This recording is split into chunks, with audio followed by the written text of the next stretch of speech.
Today in the world of artificial intelligence. Good evening, I'm John Dickerson. I'm Maurice Dubois, and the aftershocks were felt from Washington to Wall Street and Silicon Valley.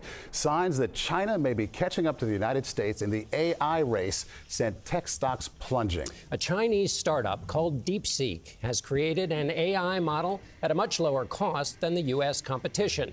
Its AI assistant was today Apple's most downloaded app, surpassing the AI app ChatGPT and Threads, a social media app. California-based NVIDIA, which makes the chips that power AI, lost nearly $600 billion in market value, the biggest one-day loss by a company ever.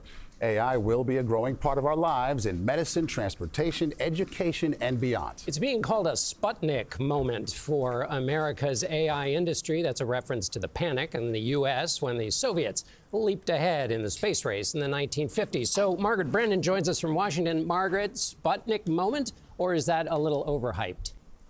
Well, it could be a Sputnik moment or a shot across the bow. All of it matters, John and Maurice, because the U.S. and China are in an arms race when it comes to AI. Former President Biden said it's the most consequential technology of all time, possibly, and it poses profound risks.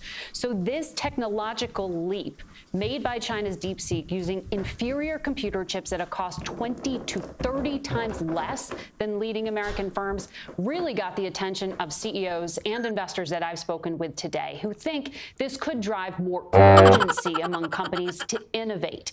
If the technology is lower cost, more people may use it. And President Trump's AI czar said today, we can't be complacent.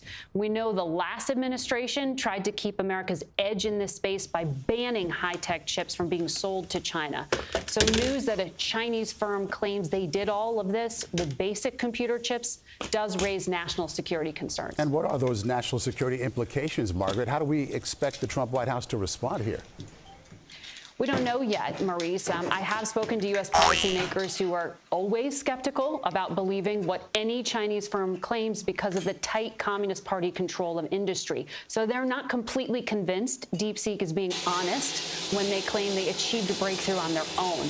But in terms of risk, a CEO I spoke with today joked DeepSeek makes TikTok look like Sesame Street, meaning the U.S. is trying to ban that social media app, TikTok, because of evidence that its owner can and will siphon up information about Americans and use it to control and shape information that they consume.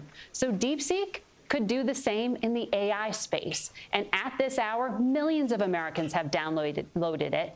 So keep in mind here, Chinese law requires companies to assist in intelligence gathering if it is requested by their government. Okay, Margaret Brennan tonight in Washington, thank you.